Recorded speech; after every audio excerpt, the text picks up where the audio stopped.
Connecting. All right, so I'm Dr. Heather Anderson. I'm the director of our PhD program in pharmaceutical outcomes research. I also have, looks like a couple of our other faculty, Dr. Mike DiStefano and Dr. Rob Valek have joined us today, as well as two of our current students, Nick Mendola and Muna Daduri. So they are both in different places in the program. Muna is one of our second-year students. And Nick is one of our, I think it's 6-year students. He's post-comps and knocking on the door of getting his dissertation ready. So we've got a good broad spectrum of input for you as far as our program goes. So I know it looks like we've got people really from all over the world joining us today. So thank you so much for being here.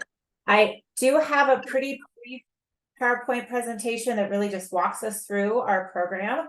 I'll do that really quickly right now, and then we just open it up for Q&A from everybody online with us. So let me share my screen, and we will get started with that presentation.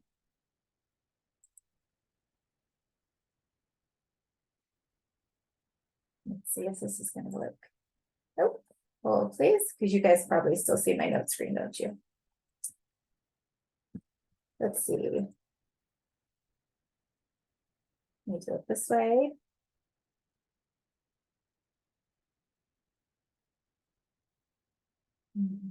Yes, something different.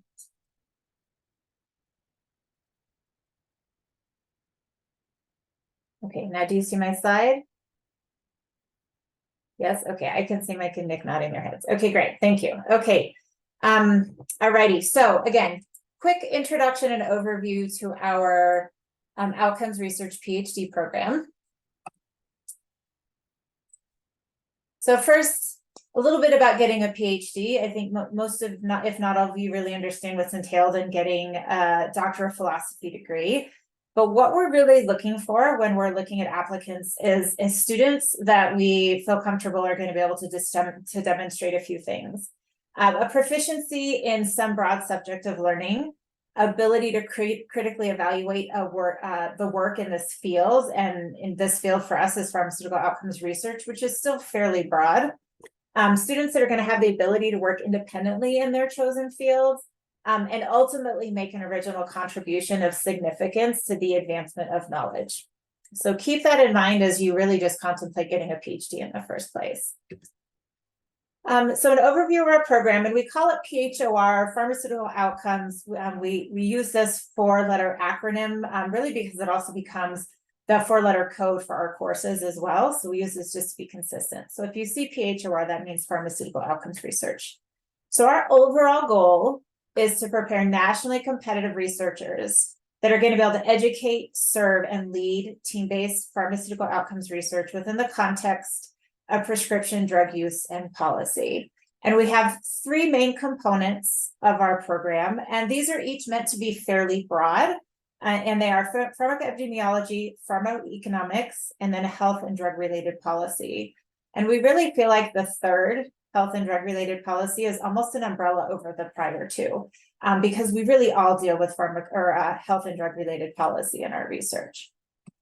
So let me introduce you to our faculty. We have 6 core faculty pictured here. And I mentioned that Dr. DiStefano and Dr. Valek are with us today. I think we might have another faculty or 2 that are going to be able to jump on later. But again, we have 6 core faculty. We have a range where we are in our careers. We've got 2 assistant professors, 2 associate professors, and 2 full professors on our faculty. And we have really great coverage of these 3 kind of core areas of our degree. Again, pharmacoepi, pharmacoecon, and health and drug policy. So here is an overview of our timeline and our requirements of our PhD program. So you'll see, and at least I can turn on annotate. I'm pretty good at this from teaching on Zoom. So we've got it broken down with our years going across. We do have a 7-year time clock for our program. Everyone has to finish within 7 years. We have, a core group of our students right now. We're really just getting into the program when COVID hit. So we've given a grace period for them, but now we're kind of back to maybe the new normal. So we're back to a 7-year clock.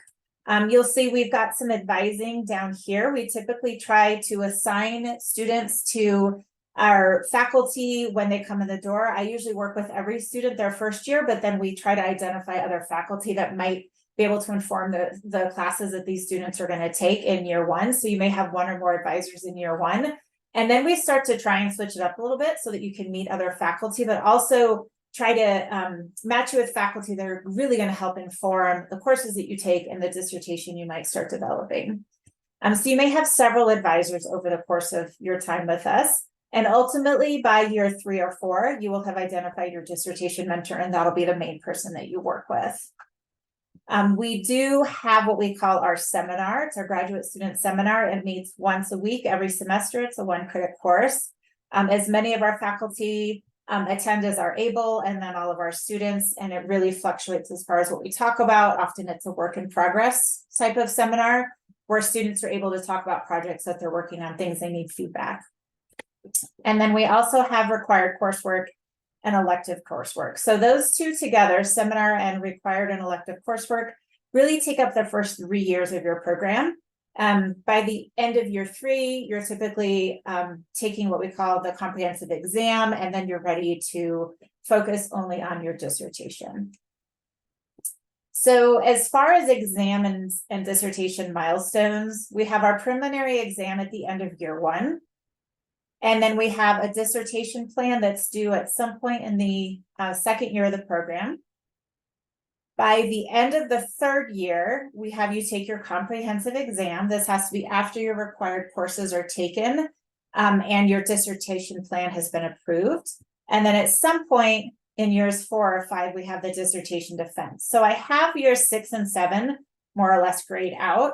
That's because we typically don't have students finish after that. But again, the exception is students that were really getting into the dissertation phase when COVID hit and it just set everybody back. So year 6 is actually becoming more typical because of the distance learning and mentoring. But typically it's around year 5 or 6 as students are finishing. We have optional research experiences that are going to span the whole time in our program. Those might come through a research assistantship if you work for a faculty member as an RA. They might come through coursework. They might come through just, you've met a faculty member and identified somebody that you really want to work with, and you volunteer to work on a project with them. So you're going to have those optional research experiences. And then we have other requirements. We do require some kind of pharmacology course. We find that a lot of our applicants maybe come to us with a PharmD or a bachelor in pharmacy, some kind of degree coming into our program where they've clearly had a pharmacology course. Other students that don't have that background, we find benefit from taking some kind of pharmacology course, and we'll help you identify the right course for you when you get here. We also like our students to participate in primary data collection. So that might be the form of doing some kind of a survey during focus groups, things like that, interviews. It doesn't have to be for your dissertation, but often students get that experience during their dissertation. And finally, we really want to support our students in publishing. We think it's great to publish while you're in your PhD program. So we do like to help students find those opportunities to publish. So we've made that a requirement. So our core curriculum is listed here on this page. We do require classes in biostatistics, epidemiology and research methods, and then intro to health systems management and policy, cost benefit and effectiveness, and then either a health services research or an analytical epi course. So these top courses are actually all taken over in the Colorado School of Public Health, which is on our campus in a building right next to us. And then the rest of these courses are what we call our core courses, and they're developed and taught by our core faculty. So we've got applied cost effectiveness, pharmaceutical economics, and then pharmacoepidemiology. We also require an ethics and regulation in human subjects research course, and then finally our graduate student seminar.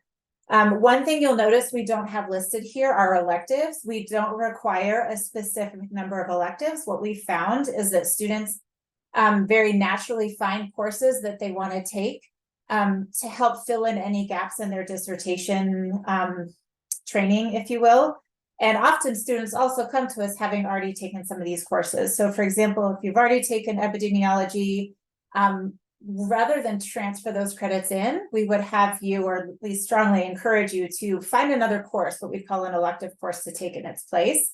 The PhD is really your chance to build your own education and create a degree that's going to help you be marketable and really figure out what you want to be when you grow up, right? So rather than transfer in credits and get in and out as quickly as you can, we'd prefer that that's where you fill in your electives, and then take a couple extra courses here and there to really get the knowledge and training that you need to get your dissertation done. So here's an overview just of the 7-year program. Again, in year 1, you're going to take those core courses in biostats, epi, and research methods, and take a preliminary exam at the end of that first year. You're going to take some core courses in pharmacoepi, pharmacoecon, and drug policy in year 2, and then identify your mentor and write and defend your dissertation plan. Year 3 is really focused on forming your committee and preparing for your comprehensive exam, which is essentially the written portion of the comprehensive exam is the first 3 chapters of your dissertation draft form. And then finally, years 4 through 7 are focused on the dissertation. The other thing to mention here is, of course, you may find yourself taking some courses in year 3. Sometimes courses aren't offered when you need them to be.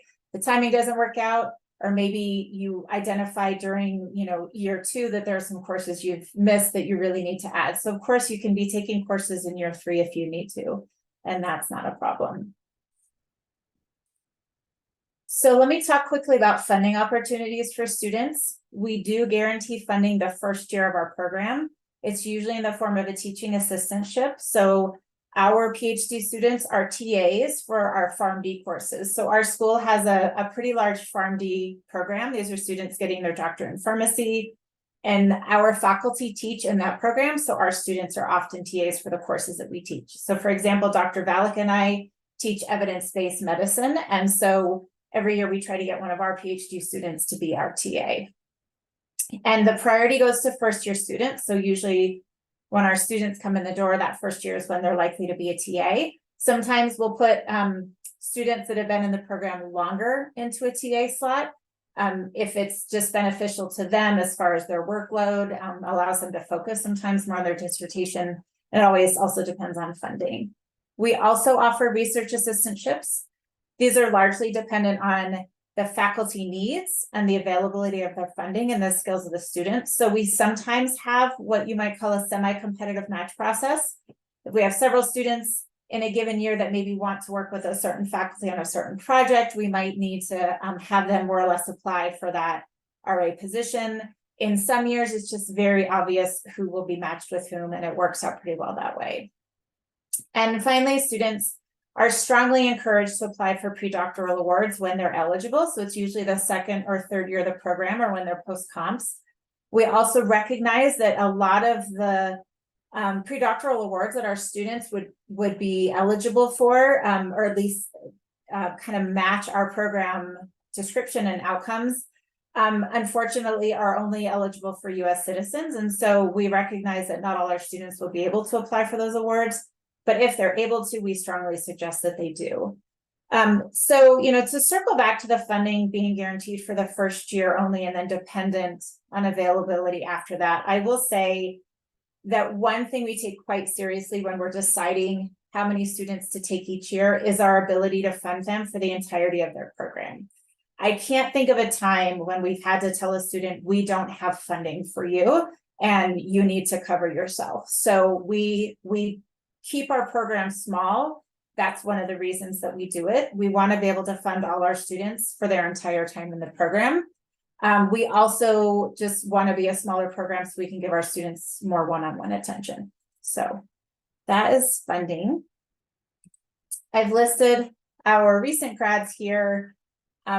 We have this program has actually been around for quite a while, but it was really revamped quite extensively right around 1998, or sorry, not 1998, 2010, 2008 to 2010. So our first graduate from the newly revamped program was Julia Slako. She's now a tenured associate professor at University of Maryland.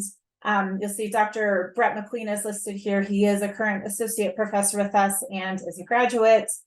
The other thing you'll notice, we had quite a few students that went into academia. Lately, we've had quite a few students going into industry. So we've got students who are now at Gilead and at Genentech, Dexcom and Amgen. We've got one student who was when she was going through our program and still is an ER doc over at Children's Hospital. We've got a student, or I should say a graduate, who's a prescription drug epidemiologist at our state's public health department. So we really see a variety of students who come to us with different goals and go to different places when they leave our program. So real quickly about our current students, we do have 7 students who are currently in our program. I mentioned we've got 3 who are in their 6th year of the program. They are all post-comps. They've passed their comprehensive exam. So they're PhD candidates. They're focused on their dissertations, and all 3 of these will have graduated by a year from now. Be pretty shocked if they didn't. So they're all cruising along with their dissertations and really focused. We've got Monica Bianchini, who is in her 5th year of the program. She's actually got her PharmD and MPH. And then we've got a 3rd-year student named Mahesh, who really is just starting to button down his dissertation topic. It was really exciting to see. And then we've got 2 of our 2nd-year students, Sammy and Muna. So this year for us, as an example, we took 1 new student, and that person needed to ultimately defer to next year. So we have no new students with us this year. So again, we like to keep our program small. We typically only take 2 students a year, 3 at the most, just in order to keep our program small. That is all I have for the presentation. I'm going to stop screen sharing for now, and people can take some time to ask questions if they need to, and I can see the chat at this point.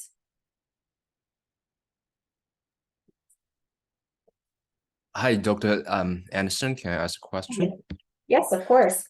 So thank you for your presentation. I found on the website there was a requirement called that students have to take 1 year of biology, chemistry, or like physics.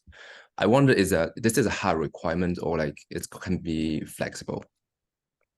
I would say that is flexible, because I actually think that is an error on our website, if I know which one you're talking about. We have 3 PhD programs in our school, and the other 2 are pharmaceutical sciences and toxicology. And just in the last couple of weeks, I realized that I think whoever went in to make some website updates copied and pasted the requirements for those programs into our section. So we don't necessarily have that same requirement. Any requirements really that we have coming in are going to be based off the requirements for the courses that you'll be taking. So for example, the biostatistics courses require 1 year of calculus, or maybe it's even just a semester of calculus, that kind of things. Yeah, so yeah, that's actually something like Dr. Valek just said, it's from PharmSci and Tox. So every now and then when people go in to make changes to the website, they might just copy and paste to all of our programs, especially if they don't realize how different our programs are. So I'm glad you asked that question, because yeah, that's not, we don't require a year of that, but really the closest requirement we have is the pharmacology course, but often our students take that pharmacology course once they get here, and then we help them find a good online course or a short course or something like that. So Thank you. On our list of things on the website. And also for my personal statements, do I have to clearly specify which track I want to get in, like the pharmacoepi, pharmacoecon, or like drug policy? No. No. I would, if there is an area that you're interested in for a certain reason, we certainly want to hear about that, right? If you have experience in one of these areas, or if coming in the door, you want your focus to be one of those, it's great to talk about that, because that helps us learn more about you. But we don't require students to identify an area. We don't require students to identify a mentor or a faculty member that they want to work with. Just give us as much information about you as you know, right? Obviously, what you know right now coming in, your expectations and what you want to get out of the program. Thank you. And then one last question. I found that as students, if I'm a student, I can have access to the EHR like claim data, right? So I wonder, is this accessible for all students, or is there any requirements? And also, I wonder, would it cover just the states, like Colorado, or like the CM's data, like cover all the country? Yeah.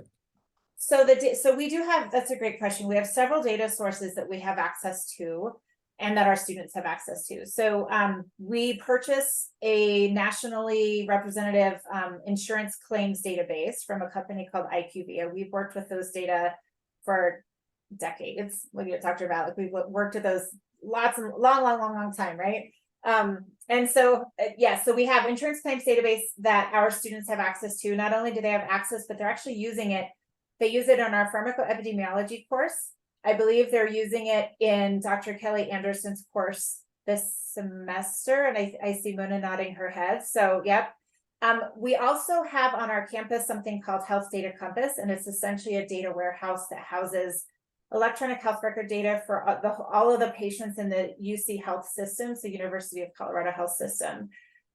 So currently, those data are actually freely available to students and researchers on our campus. I say it somewhat hesitantly just because for two reasons. Number one, they may start charging for those data at some point, but currently it's free, but the data request process is a little bit arduous and takes a long time to get data. But we have three students, I believe, at a minimum that are using the electronic health record data from Compass.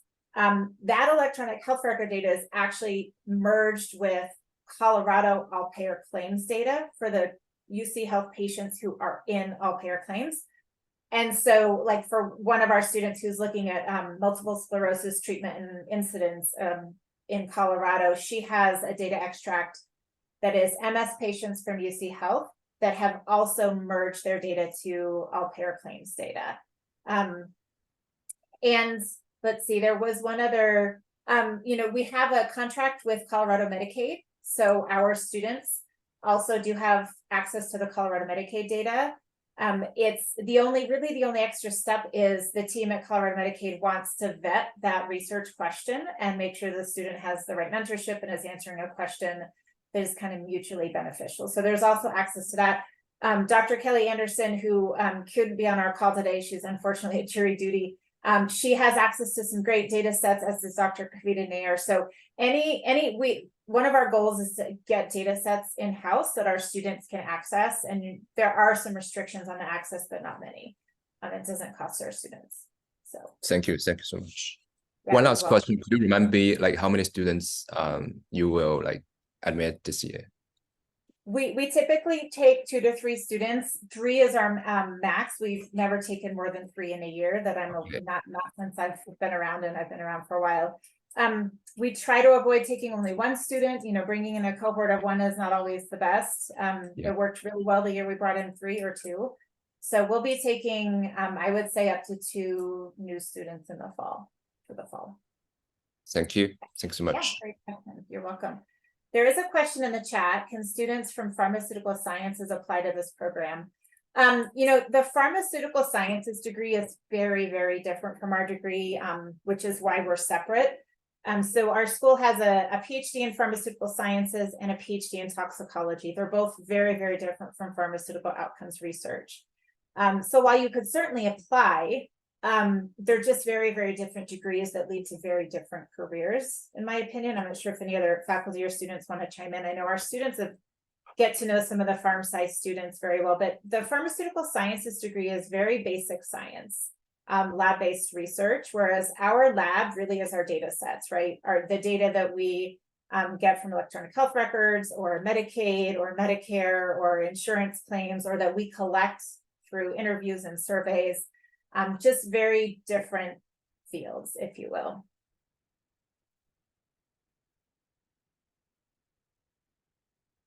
Great question so far. Any other questions? Hi. Hi. Hi. Yeah, I have a few questions. Thank you, Dr. Anderson, for the presentation. It was really helpful. I wanted to ask, could you elaborate on some of the therapeutic areas that are focused in the current research in the department? So areas of focus of our current research? Yeah, like the therapeutic areas that are the main focus. Therapeutic area. Okay. That's a great question. So we've got, I would say, between those of us on the call, I can speak for myself. And I would invite, so we've got Dr. McQueen has also joined us. If others want to jump in. My research tends to focus in depression and mental health, particularly depression that's treated through primary care. And starting to look at clinical pharmacogenomics implementation in that space. With that being said, I have worked in other therapeutic areas. I know Dr. Valek just had to turn off his video, and I know he's traveling right now, but to speak for Dr. Valek, he actually is was my mentor when I first came into the School of Pharmacy, and he has typically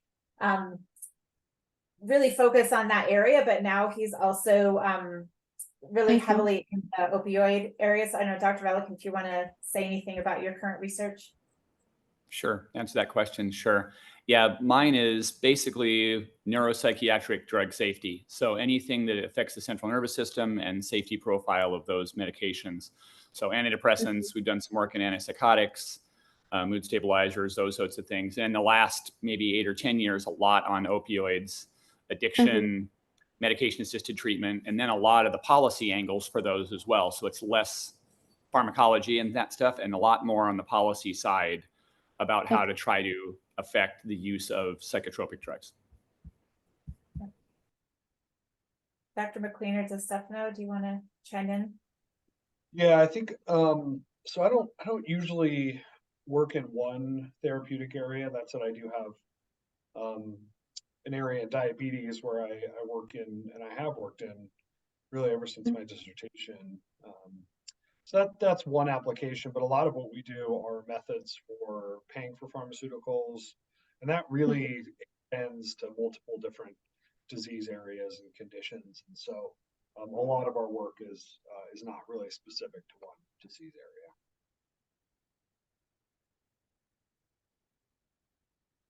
Yeah, I mean, I will agree with that, but also add that, yeah, Dr.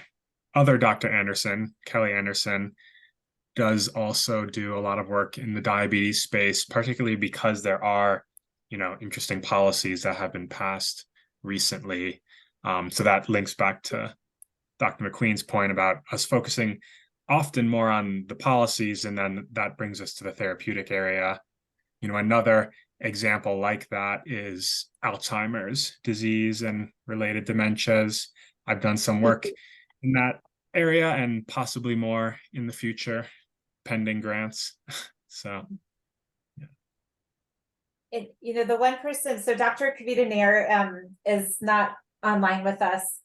She's actually got a joint appointment with our School of Medicine Department of Neurology. So I don't know that I would say 100% of her research is in neurology, but I would say the primary focus of her research is in neurology. She's got great connections with the neurology section over there. So, yeah. Okay, yeah, that was really helpful. Thank you. Another question that I had was, you said in the presentation that you have optional research experiences for students. I was just wondering, like how many are the students collaborating on multiple research projects at the same time? Are they allowed to? If you see collaborations, how many of them do you see? Okay. So do you mean the same student, like how many research projects might one student be working on at the same time, you mean? Correct. Yes. Okay. I think that really depends on the student and where they are in the program. I think that the job of the student's mentor is likely to help them find the right kind of research projects without letting them go overboard, because the more research projects you work on, the less likely you are to be focusing on your dissertation, right? And then it's going to take you longer to get out the door. So it's a trick to find that balance, but it's really important to find that balance, right? So I don't know if either of our students that are on the line, Nick or Muna, want to jump in, but I know Muna's embarking on a project right now that she she did kind of for fun and presented at an alumni event we had recently, and a couple of us said, oh my gosh, you should take this to ISBOR, you should publish it, you know, and so it's not necessarily related to her dissertation, but it's a project she's taking on. So I think I would say no more than 1 or 2 projects on top of their dissertation, but it also depends. A student might be funded as a research assistant and working on that project in addition to their dissertation. I don't know that taking on another research project on top of that would be very feasible. So you won't see a lot of it just because it could interfere too much with your progress in the program. Okay, got it. Yeah, Yeah. thank you. And just You're welcome. one last question. I wanted to ask if this degree qualifies as a STEM degree. That's a great question. I would assume so. I would be pretty shocked if it didn't, but I'm not sure how, like, under what definition that, like, where do you find the definition for that? Is there a certain organization that defines a STEM degree for us? Yes, that would be USCIS. So I tried contacting the International Students Office. Oh, I see. Okay. But I haven't heard back with a solid answer, and so I thought of clarifying it.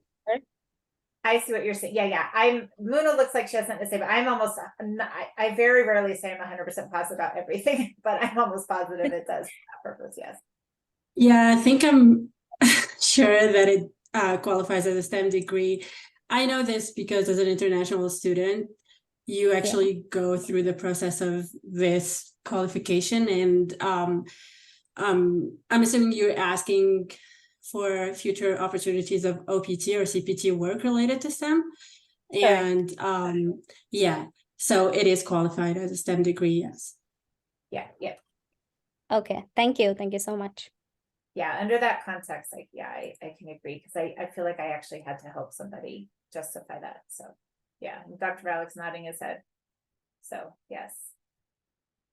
Okay, we do have a raised hand. Did you want to unmute, Isaiah? I'm not sure if I'm pronouncing your name correctly. Hi. Hi.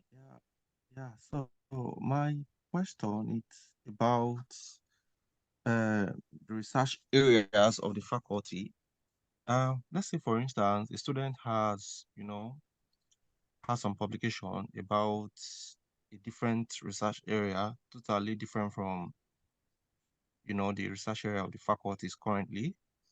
Would you advise the student to mention, talk about their work a bit, even if it's unrelated to the work of the different faculties in their SOP or personal statement? No, yeah, good. That's a great question. So I'll answer this a couple different ways, I think. We do take students who may not align perfectly with any of our areas of expertise, at least therapeutically, right? So a good example of that is I'm mentoring 3 students right now. One is doing research in MS, one is doing research in syphilis, and one is doing research in cardiotoxic effects of breast cancer. Nothing to do with mental health. Well, actually, they all are related to mental health, right? But their focus of their dissertations aren't mental health related. So I'm able to help them really be from the methods aspect. So not the therapeutic side, but from the method side. So we don't look for perfect alignment when we admit students. Some students don't even really know what area they want to focus on when they come in the door. We don't expect them to know that. So I guess the easiest answer to your question is I would suggest, if you really know the area that you want to work in, whether it's a therapeutic area or a methods area, right? So to speak to Dr. McQueen and Dr. DeStefano's responses earlier, sometimes it's not a therapeutic area, sometimes it's a methods area that you're interested in. Talk about that as much as you can in your personal narrative, again, so we can learn more about you. Partly what that does is if we invite you for an interview, we're going to try to align the people you get to talk to when you're here with your interests. So the more we know about you, the better. But again, if somebody has the research experience and expertise, even if they don't perfectly align with one of us, that doesn't mean that it's not gonna work out. The main thing for us, though, is that we do want to at least have one person, if not more, that we know could at least mentor somebody. So if it's not a match on the methods or the therapeutic side, that might be a no-go, but the more we know about you, the better. So, but there doesn't need to be a perfect alignment at this point. So did that answer your question? Yeah, it does. It does. Okay. Great. All right, we have another hand raised. Yeah, sorry. My last question. Okay. I've been meaning to, why I haven't really put in my application is I went through the different faculties research area, and I've been meaning to work on, cancer research or, chemotherapeutic agents or their policy, basically. But I haven't been able to, find a faculty that does stuff in that area. So I'm just like confused. What if that's the area I would like to work, you know, that's the area I would like to, do my research or do my thesis or work on. Uh, would I be able to, find a faculty to mentor me, or I should, or I have to align my, research to what the faculty are already doing? I don't think you need to align your research to what the faculty are already doing. However, if you're wanting to do research that has no alignment whatsoever with anything we're doing, it might be an indication it's not the right program for you. It might be that there's another program that does have that expertise. One thing you could do, since you have that, on our website, we have all of us listed, although actually I don't know that our Dr. DeStefano is listed because he's in the school directory, but I'm not sure that he's on our website yet. So make note of his name, but feel free to reach out to any of us individually to ask us, if what you want to do is in alignment with because that's where I think less than the therapeutic area, the methods and kind of the niche area that you're interested in is even more important. The therapeutic area aligning is not that big of a deal, but the methods is really important. So if what you want to do, for example, if you want to build a whole career around systematic reviews or meta-analyses, we don't necessarily have any faculty that are experts in that. So I'm not sure that that would be a good fit, right? That's just not what our program is really meant to train in. But if what you want to do is value-based contracting, then we're the place for you largely because of what Dr. McQueen does. So I think it just depends on what you're interested in doing. Review the descriptions of us on our program website are very vague. It kind of we kind of forced ourselves into these three buckets of pharmacoepi, pharmacoecon, and drug policy. But if you explore each of the faculty more through their bios on our website, you're going to see a lot more of what they've been doing and what they've been publishing in, and that's where you'll get a better idea of the alignment. Does that help? Okay, thank you. Yeah, you're welcome. So I guess I can ask my questions. Hi. Yeah. Sorry, I wasn't on time. I just saw it very late. I'm not so sure if you spoke about it already. But I guess the choosing of three students per year or per fall would probably be linked to grants or funding. So my question would be sort of like, is there a possibility to extend this amount by saying there is a chance of doing a remote or a part-time studies or research in this regard, so that the factor that limits the number is eliminated? Seeing also, I mean, I live in Switzerland, and it won't be that much of an issue to come to the States or to Colorado, but I was just thinking, okay, to extend sort of the number of people that are accepted per year. Right. That's a very great and very fair question. We have explored the option of offering our program at least partly remote, so maybe for the first year or two. And we were not granted permission to do that by our Associate Dean of Graduate Studies of our school. And it makes sense. I mentioned the first year of classes are primarily taken at our School of Public Health on campus, and they're not all offered online. So some of them are back to fully in person with maybe a Zoom link if absolutely necessary, but they're not structured to be taken by remote students. So that's our first hurdle right there.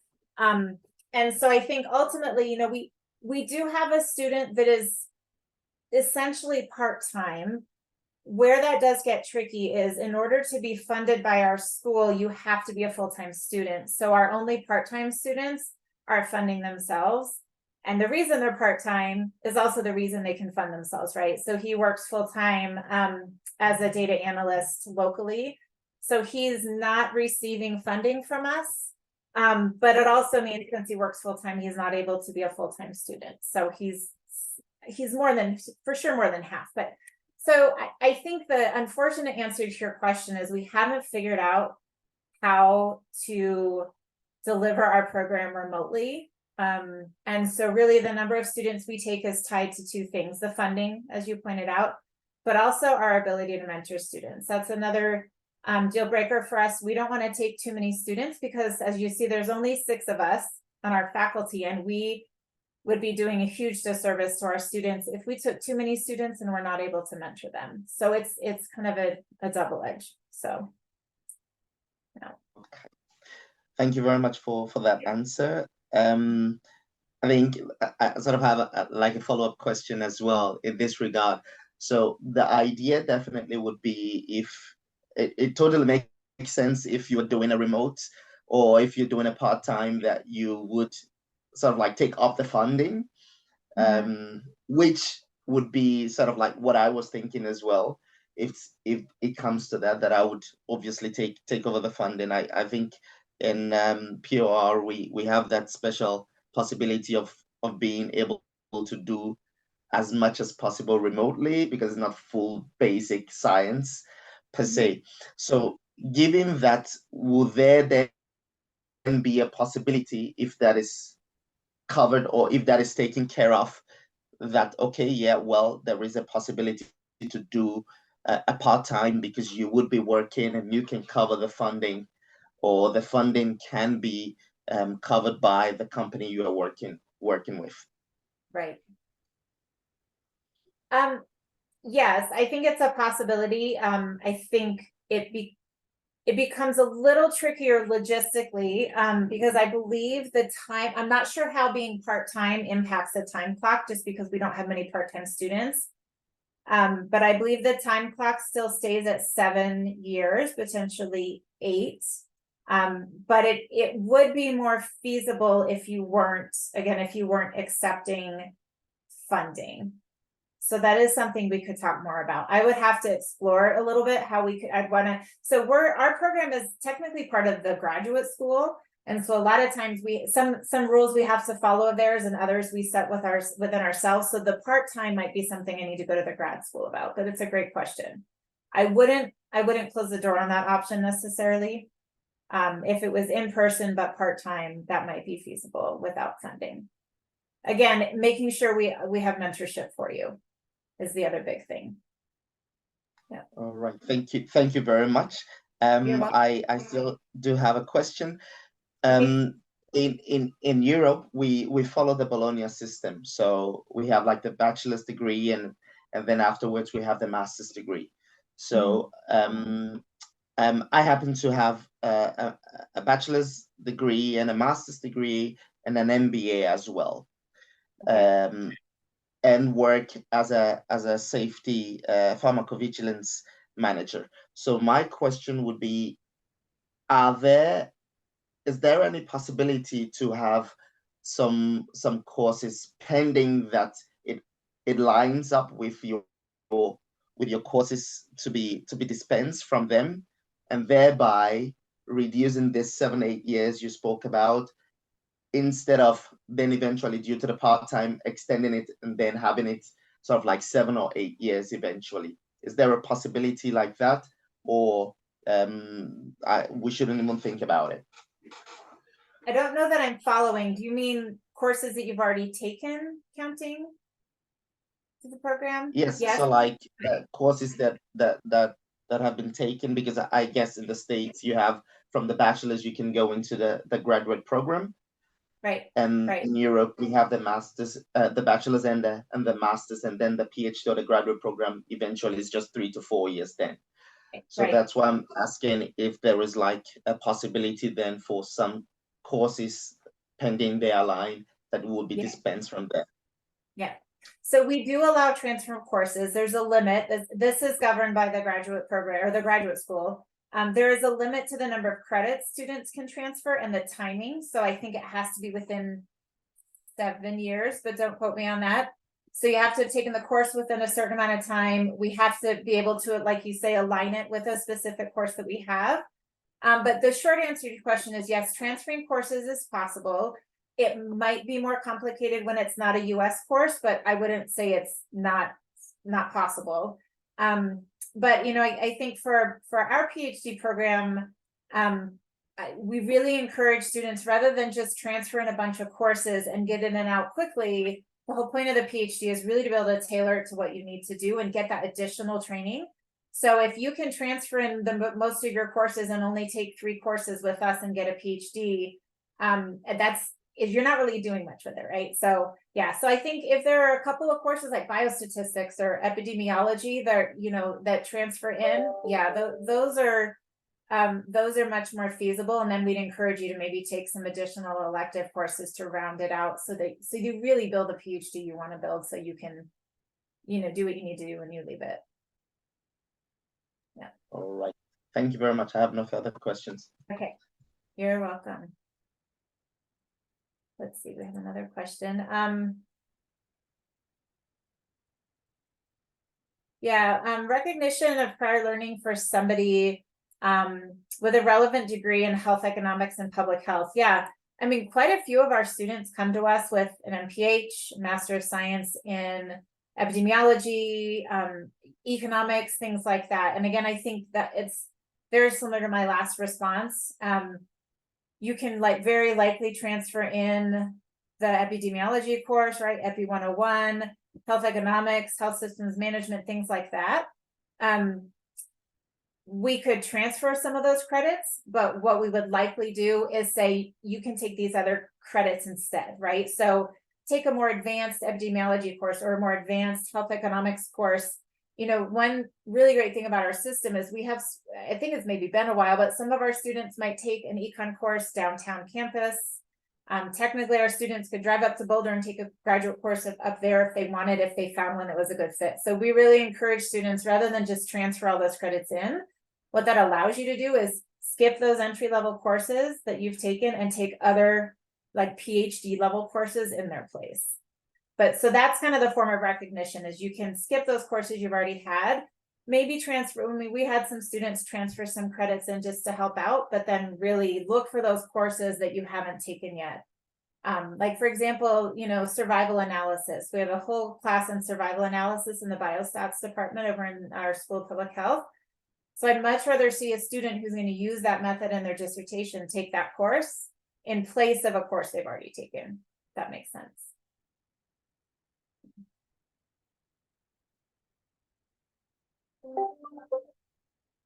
Okay, any other questions? Thomas?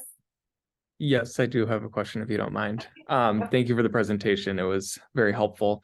And I think you might have just answered my question or within the last couple of questions, but my question is about taking elective courses that are really inherent to your dissertation topic that are not traditionally in the more advanced classes or anything that would be that sits within the department, or either of the maybe more in the departments that you can take other classes in. So very specific classes, is it possible to take a class or two to really support your dissertation work? Yeah, absolutely. And we really do encourage that. And that's why we find that so many students come to us that have taken a couple of classes that are on our required list that they just don't need to take with us. So we more or less waive those classes and then say, hey, instead of transferring the credits, instead of taking that class, we'll waive it for you. So you've taken it, take this other 3-credit class instead. We do have a list of what we call approved elective courses that I more or less tell our students to ignore for all intents and purposes, because it's an idea generator, right? It's a list of ideas, but there are so many classes. We can't keep up with them. You know, data science, machine learning, AI, all these courses being introduced on our campus, downtown campus, you name it. If it's in the CU system, and especially like you say, it's kind of, it's important for your dissertation to round that out, then we would encourage you to take those kinds of courses for sure. Yeah. So we support that. Yeah, like I say, you know, this is what the oldest joke in the book, right? Like underwater basket weaving probably isn't what you need for your dissertation, so we might discourage you from that. But if it's a course that you have found that's not on our list, you know, yeah, we encourage that for sure. Great. Thank you so much. Yeah, you're welcome.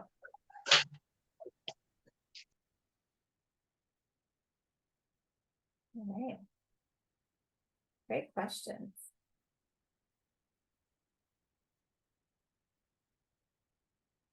Any others? Got a few minutes left.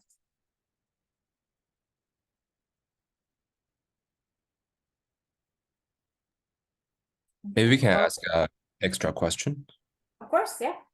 I opened the application portal and I found that I have to submit like personal statement and the working experience. So I wonder whether should I like separate some of my research work maybe originally should be written in the personal statement and instead written as in the working experience. Like I just wondering what you expect to see in my personal statements and yeah.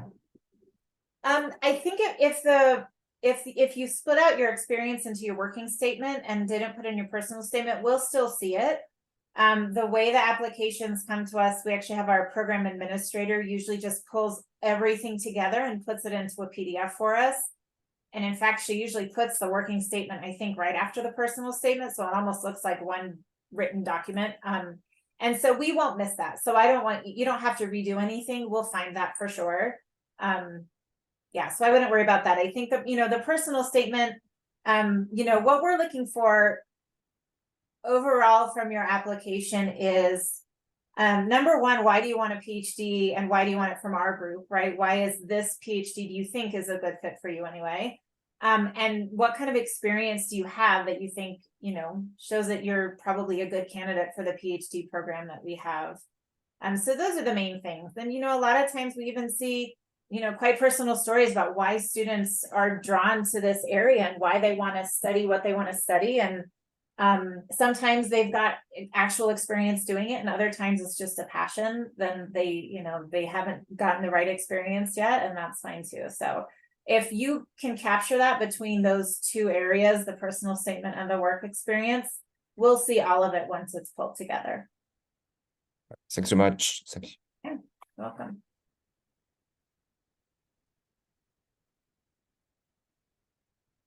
All right. So the application window is open until December 1st. And typically we have our list of applicants sent to us by a program administrator within the following week or two. And all of the application packages pulled together for all of our applicants.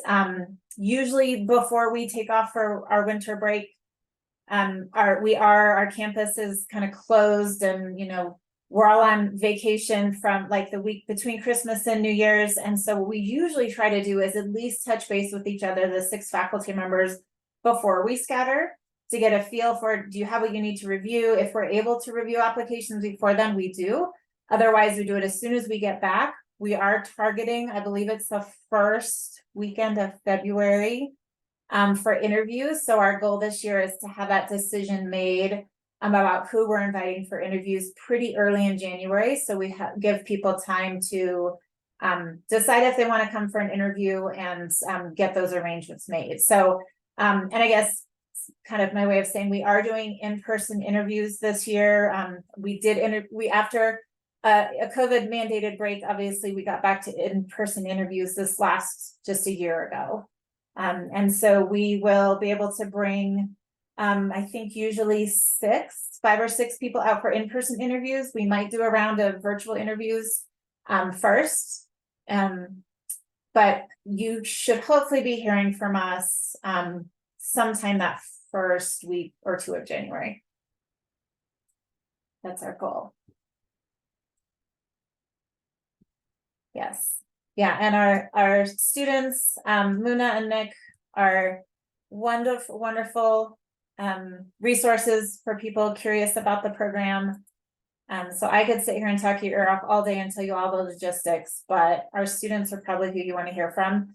On interview day, we always have at least an hour set aside for our applicants and our students when our faculty are not there. So you'll get to meet one-on-one with most, if not all, of our faculty, and then have some time with the students where you can ask some questions. But if you have questions between now and then, please feel free to reach out to myself, any of our faculty, our students, and ask questions to get any kind of clarification you might need.